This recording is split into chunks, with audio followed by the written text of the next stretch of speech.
Hello friends, welcome to my class of day 19। अब तक जो हमने टेंस यानी काल में स्टडी किया है उसके टाइप्स के बारे में, उसके प्रकार के बारे में, वो हमने सामान्य वर्तमान काल के बारे में स्टडी किया है और सामान्य चालू वर्तमान काल के बारे में, मतलब present indefinite tense and present continuous tense के बारे में हमने स्टडी किया है। आज मैं जो आपको पढ़ाने वाली हूँ, समझाने वाली हूँ, वो है संपूर्ण वर्तमान काल, it means present perfect tense. Present perfect tense को समझने के लिए पहले हम उसका स्ट्रक्चर देखते हैं। Structure of sentence. स्ट्रक्चर मतलब संरचना। वाक्य की संरचना कैसी होती है इसमें, अगर हमें सेंटेंस बनाना है प्रेजेंट परफेक्ट टेंस में तो हम सेंटेंस कैसे बनाएंगे। उसके लिए जो सबसे इंपॉर्टेंट चीज है, सबसे पहले हमें मालूम होना चाहिए सब्जेक्ट। जैसा कि हमें मालूम है सेंटेंस का स्ट्रक्चर, हमें पता है कि सब्जेक्ट, वर्ब एंड ऑब्जेक्ट, कर्ता, क्रिया और कर्म, इससे मिलकर क्या बनता है, सेंटेंस बनता है, जिसके बारे में हमने डिटेल स्टडी पहले की हुई है। तो हम क्या देखेंगे स्ट्रक्चर में क्या क्या चीजें इसमें जरूरी है, क्या what is important to learn the structure of sentence for present perfect tense. तो सब्जेक्ट पहले हम लेंगे, सब्जेक्ट प्लस हैज और have plus V3 plus object. Subject मतलब होता है कर्ता, मालूम है हमें हैज और हैव जो है क्रिया होती है। इसके अलावा हमें जो मुख्य क्रिया है उसका क्या लेना है, क्रिया का तीसरा फॉर्म, प्रकार, रूप या प्रकार, और फिर आता है कर्म। यानी यहाँ पर हैज और हैव तो क्या हुआ, ये हेल्पिंग वर्ब्स है और ये मेन वर्ब है। क्रिया का जो है मुख्य क्रिया का तीसरा रूप हम इसमें लेते हैं। जैसे मैंने आपको पहले बताया था कि go, went, gone, there are 3 forms of verbs, 3 form होते हैं, गो, वेंट, गॉन। अगर गो हम जो है मेन क्रिया लेंगे तो गो का पास्ट क्या होगा, कल की बात अगर हम करेंगे तो वेंट लगाएंगे, और पास्ट पार्टिसिपल किसमें यूज होता है, हैज और हैव के साथ थर्ड फॉर्म यूज किया जाता है। तो कर्ता, हैज और हैव, उसके बाद मुख्य क्रिया का तीसरा रूप और कर्म।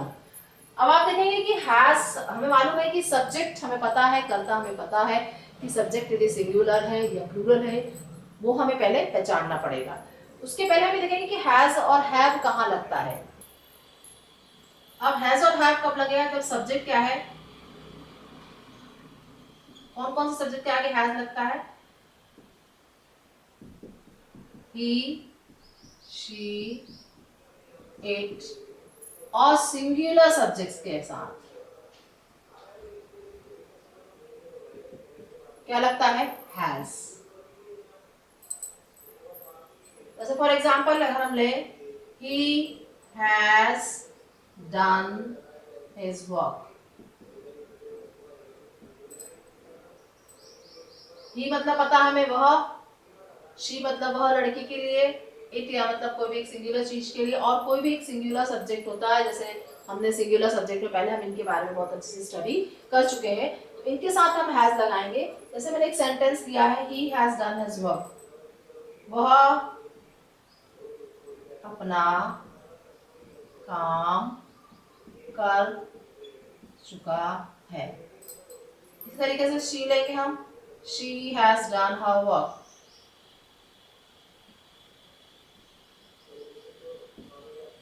वह अपना काम कर चुकी है। It has done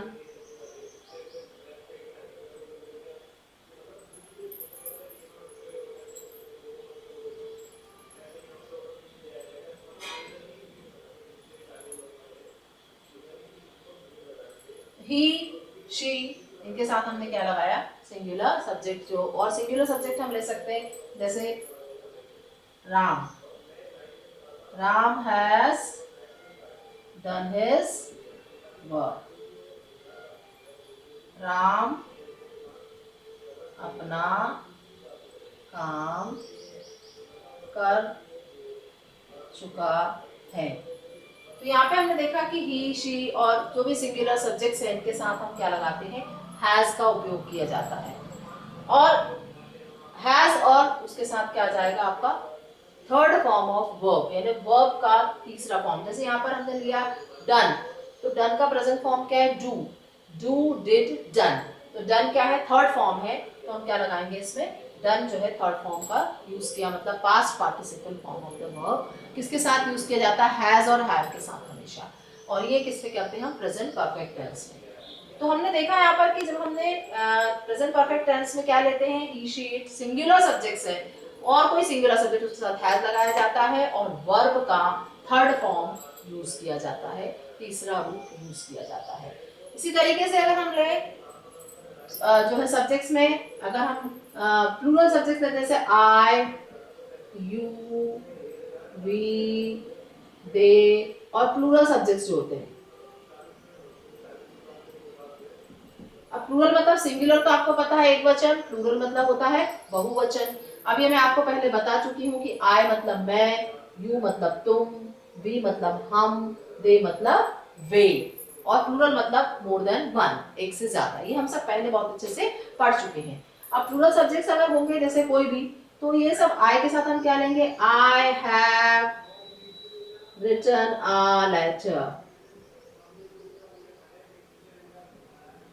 मैंने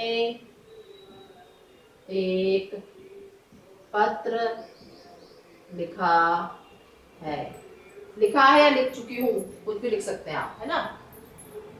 फिर you have written a letter,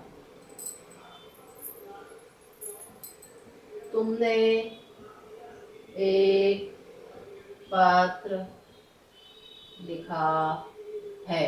इसी तरीके से we have written a letter, they have written a letter, मतलब, और अगर प्लूरल मीन्स एक से ज्यादा हुआ, राम एंड श्याम, एक सब्जेक्ट है तो ठीक है, अगर एक से ज्यादा होता है तो हम उसको प्लूरल बोलते हैं, बहुवचन होते हैं। और बहुवचन अगर करता है तो उसमें भी क्या लगेगा, हैव लगेगा। ये मैंने आपको पहले बताया था कि प्लूरल क्या होते हैं, प्लूरल सब्जेक्ट्स क्या होते हैं, तो उनके साथ भी क्या लगेगा, हैव, और उसके साथ फिर क्या लगेगा, जैसे राइट, यहाँ पे हमने लिखा आई हैव रिटन, रिटन मतलब third form of verb right, WRITE, right का थर्ड फॉर्म है। राइट का सेकंड फॉर्म होता है रोट और थर्ड फॉर्म होता है रिटन। तो हमने देखा कि सिंगुलर सब्जेक्ट्स के साथ हैज लगता है और V3, प्लूरल सब्जेक्ट्स के साथ हैव और V3, और ऑब्जेक्ट इस तरीके से, ये क्या है, इसका स्ट्रक्चर है, किसकी संरचना है, प्रेजेंट परफेक्ट टेंस में को अपनी बोलचाल की भाषा में यूज करने के लिए कैसे हम सेंटेंस बनाएंगे, उन सेंटेंस का स्ट्रक्चर, उस सेंटेंस की संरचना इस तरीके से की जाती है। हमने देखा यहाँ पर कि हम जो देख रहे हैं इसके अंत में क्या आता है, सेंटेंस के अंत में चुका है, चुकी है, लिखा है ना। तो क्या क्या क्या कह सकते हैं हम कि अगर हमें प्रेजेंट परफेक्ट टेंस को पहचानना है तो हमें क्या क्या होना चाहिए, शब्द मतलब वाक्य के अंत में चुका है, चुकी है, लिया है, ली है, दिया है, दी है, ये सब किसमें आता है, प्रेजेंट परफेक्ट टेंस में, जो है लास्ट में इसके हिंदी में अगर हम उसको ट्रांसलेट करते हैं तो उसमें ये शब्द आते हैं। तो मैंने आपको बताया कि प्रेजेंट परफेक्ट टेंस में का जो है स्ट्रक्चर क्या होता है। अब मैं आपको बताती हूँ कि प्रेजेंट परफेक्ट टेंस का यूज कहाँ किया जाता है, हम कहाँ कहाँ उसको यूज कर सकते हैं अपनी बोलचाल की भाषा में। तो अब हमें सबसे पहले अगर प्रेजेंट परफेक्ट टेंस के साथ साथ हमें ये भी मालूम होना चाहिए कि वर्ब्स के थ्री फॉर्म्स, अब आपको वर्ब्स के थ्री फॉर्म्स, तीनों फॉर्म्स अच्छे से लर्न करना होगा, तभी आप टेंस जो है वो अच्छे तरीके से समझ पाएंगे। अब आता है इसमें use of present perfect tense.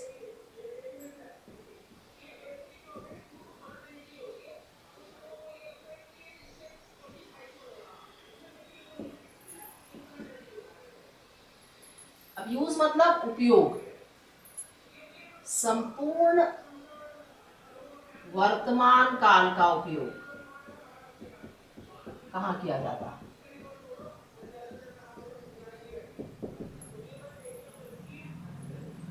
सबसे पहले हम देखेंगे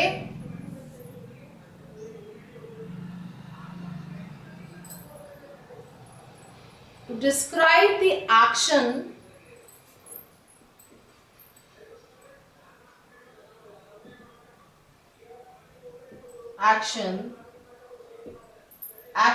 that, जो भी actions होते हैं that began in the past,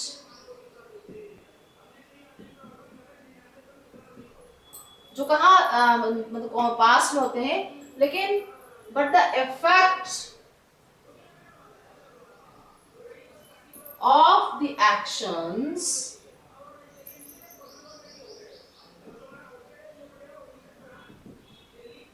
can be felt at the present time.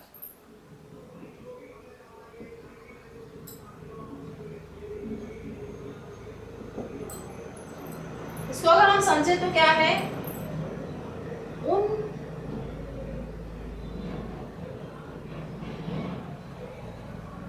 क्रियाओं में या कामों में जो कि क्या होते हैं, बीते हुए समय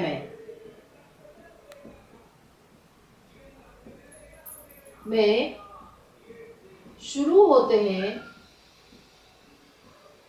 लेकिन उनका प्रभाव वर्तमान काल में होता है।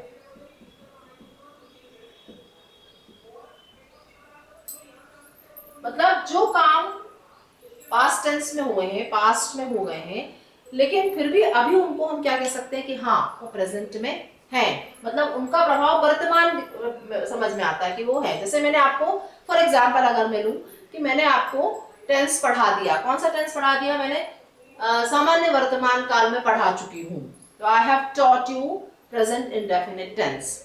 मैं पढ़ा चुकी हूँ मतलब मैं पढ़ा चुकी हूँ, मगर मैं आज बोल रही हूँ कि पढ़ा चुकी हूँ, मतलब अब मैंने आपको वो नहीं पढ़ाना है क्योंकि मैंने पहले पढ़ाया है। तो पहले पढ़ाया है लेकिन वो अभी तक उसका क्या है, प्रभाव है ना, इसलिए हम उसको क्या कहेंगे कि अब मैं आपको वो पहले पढ़ा चुकी हूँ तो अब मैं उसको नहीं पढ़ाऊंगी क्योंकि उसका प्रभाव अभी तक है, प्रेजेंट में है वो, तो वो पढ़ा चुकी हूँ तो मैं अब नहीं पढ़ाऊंगी। इस तरीके से क्या हुआ, जो पास्ट में जो एक्शंस होते हैं उनका इफेक्ट जो है, जो पास्ट में स्टार्ट होते हैं, विज्ञान होते हैं, शुरू होते हैं, लेकिन उनका इफेक्ट जो है वो प्रेजेंट में होता है। वो किसमें उपयोग, उसमें किसका उपयोग किया जाता है, प्रेजेंट परफेक्ट टेंस का या संपूर्ण वर्तमान काल का उपयोग किया जाता है। अब हम देखेंगे इसमें for example, I have finished my work,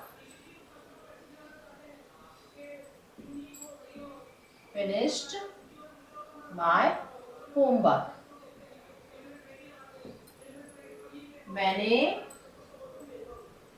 अपना गृह कार्य खत्म कर लिया है। The milkman has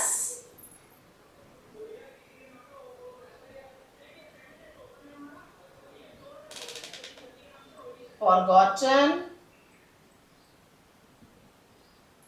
to supply us milk.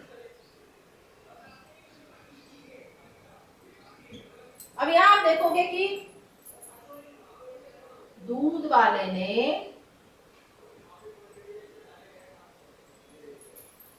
हमें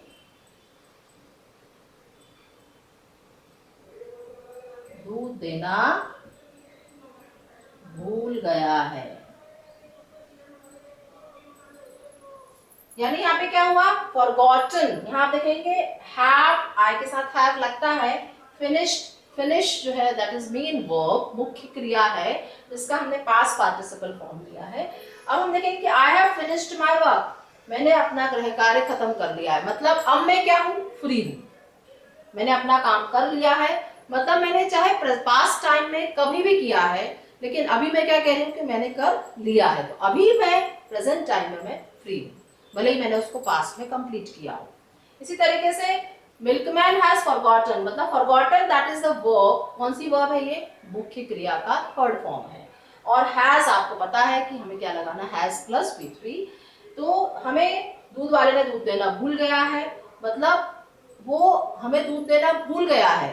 अभी हम क्या कह रहे हैं कि उसने भूला है अभी, लेकिन क्या है, हम उसको क्या बताएंगे, भले वो पहले है लेकिन हम उसको किसमें, उसका प्रभाव कहाँ दिखा रहा है, प्रेजेंट टेंस में। तो आप ये देखेंगे कि जो बीते हुए जो काम बीते हुए समय में हुआ है, पास्ट में हुआ है, लेकिन उसका प्रभाव हम क्या बताते हैं, है करके हमने बताया, गया है, लिया है, मतलब वो क्या हो गया, प्रेजेंट का इफेक्ट उसमें होता है, प्रेजेंट टाइम में उसका इफेक्ट होता है, उसका प्रभाव होता है। तो ये हुआ क्या, इसका यूज का जो है फर्स्ट रूल कि कहां पर इसको यूज किया जाता है।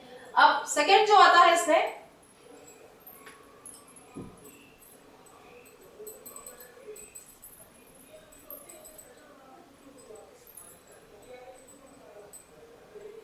तो फर्स्ट उसमें हमें समझ में आया कि जो एक्शन है, अब हम लेंगे इसमें सेकंड वाला, to describe an action that began in the in indefinite time in the past, to describe an action that began in an indefinite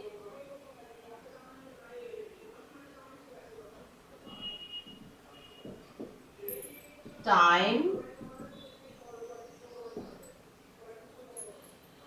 that began in an indefinite time. अब second जो है हम इसके rule को करेंगे, to describe an action that began in the past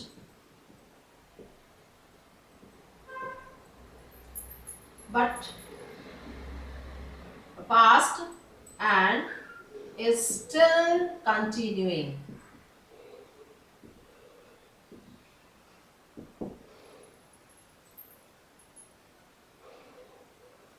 वह क्रियाएं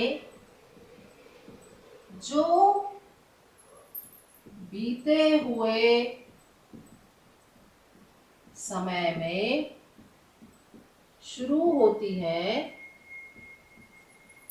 लेकिन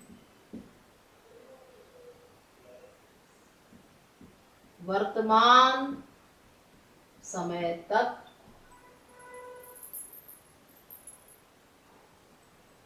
चलती हैं। वो शुरू होती है कब तक, कम किसमें, पास्ट टेंस में, लेकिन वो वर्तमान समय में भी क्या हो रही है, चल रही है, तो वो क्या हो गया, प्रेजेंट परफेक्ट टेंस का उसमें यूज। जैसे हम फॉर एग्जांपल हम लेते हैं, I have lived in Bhopal since 1987। मैं भोपाल में 1987 से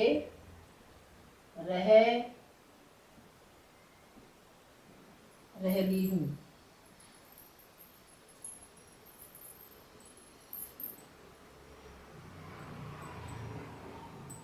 मतलब मैं अभी क्या हुआ, मैंने वहां रह ली हूँ, मैं कितने 1987 से मैं वहां रह ली हूँ, मतलब ये हुआ कि मैं अभी स्टिल मैं वहां पर हूँ।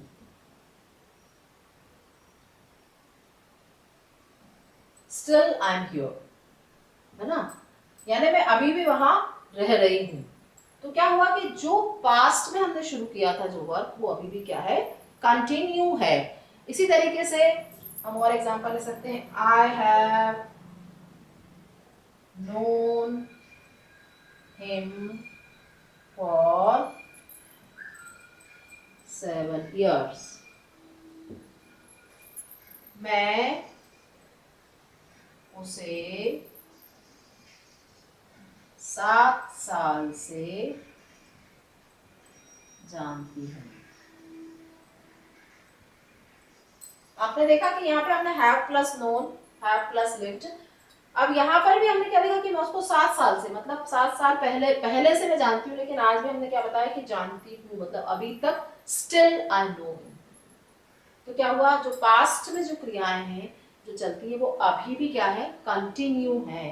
वो उसमें हम किसका यूज करते हैं, संपूर्ण वर्तमान काल का उपयोग किया जाता है। अब यहाँ पे आपने देखा कि हमने कौन से वर्ड यूज किए, सिंस और फॉर।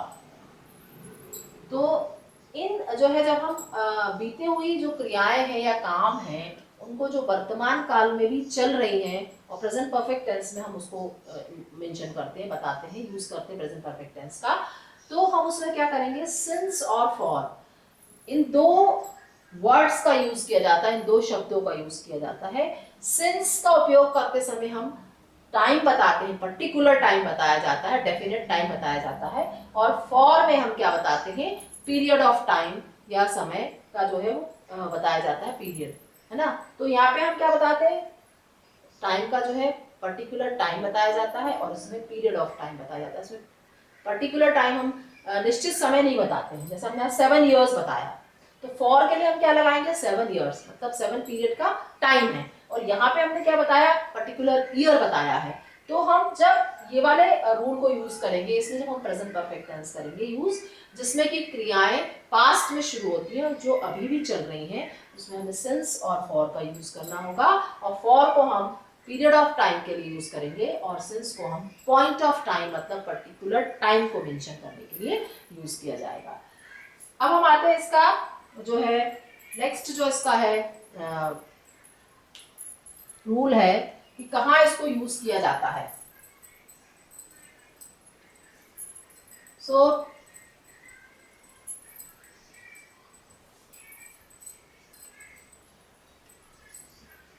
तो हमने देखा इन दो में, फिर to describe an action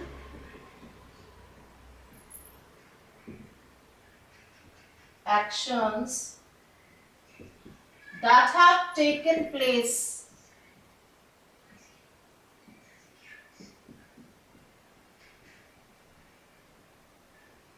recently।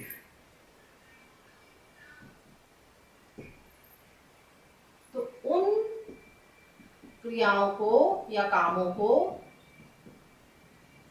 जो अभी भी संपन्न हुए हैं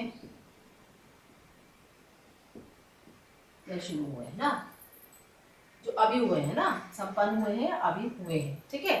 तो हमने जैसे देखा, फॉर एग्जांपल हम इसका एग्जांपल लेते हैं कि जो क्रियाएं अभी अभी हुई है कि अभी अभी जो संपन्न हुई है, जैसे हम ले सकते हैं आई हैव जस्ट अराइव्ड।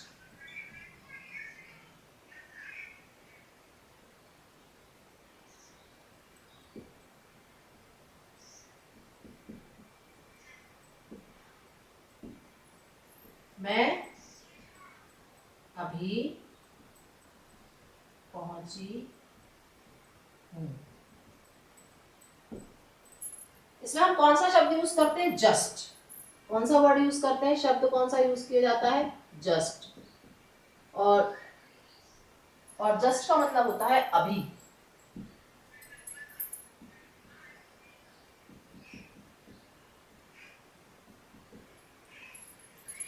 मैं अभी पहुंची हूं।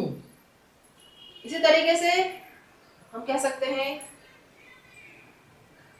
she has just completed her work। उसने अभी अपना काम खत्म कर लिया है। तो ये क्या हुआ, हमने देखा कि अभी मतलब जस्ट, और हमने कब हमें जस्ट कहाँ यूज करना है, हम पहले क्या करेंगे, हैज या हैव, उसके बाद क्या यूज होगा, जस्ट, जिसके बाद क्या आएगा, सबसे पहले हम क्या लेंगे, सब्जेक्ट, फिर उसके बाद आएगा हैज और हैव जो हमें यूज करना है, और उसके बाद आएगा जस्ट, और फिर आएगा B3, और फिर आएगा ऑब्जेक्ट। जब हम इस टाइप के सेंटेंसेस में जिनमें क्रियाएं अभी अभी हुई है या जो काम अभी अभी संपन्न हुआ है, उसके लिए अगर हमने देखें तो हम उसमें ये वाला स्ट्रक्चर हमें यूज करना होगा, ये याद करना होगा। इसके अलावा फिर एक और इसका जो है, अब हमने देखा कि ये कहाँ कहाँ इसका यूज किया जाता है।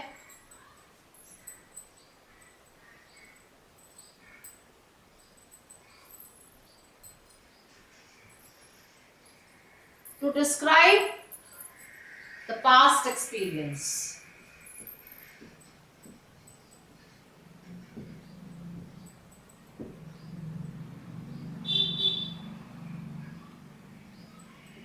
Past experience.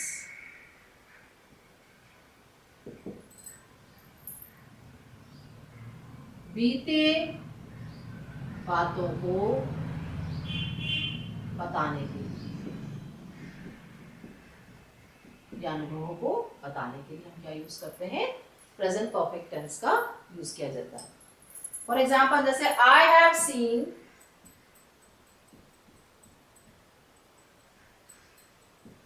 this man somewhere before,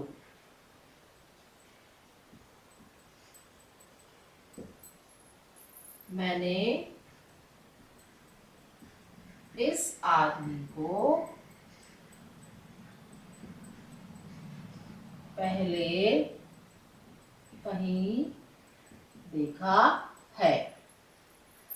तो जो पास्ट एक्सपीरियंस यानी हमने पहले के एक्सपीरियंस को डिस्क्राइब कर रहे हैं कि हमने कहीं पहले इसको देखा है, तो हमने उसमें वही किया हैव प्लस V3, वर्ब तो वही रहेगा, स्ट्रक्चर सेम है।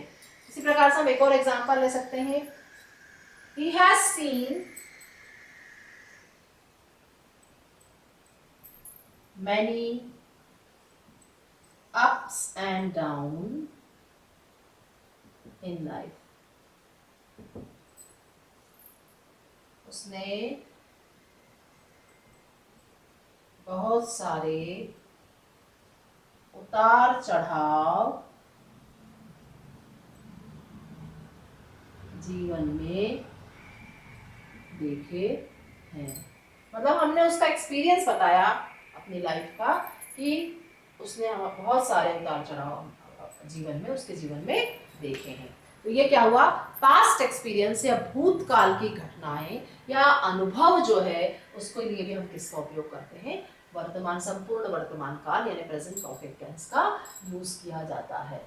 तो इस तरीके से हम देख रहे हैं कि प्रेजेंट परफेक्ट टेंस का यूज कहाँ कहाँ किया जाता है, प्रेजेंट परफेक्ट टेंस का स्ट्रक्चर क्या होता है, उसके सेंटेंस का स्ट्रक्चर क्या होता है।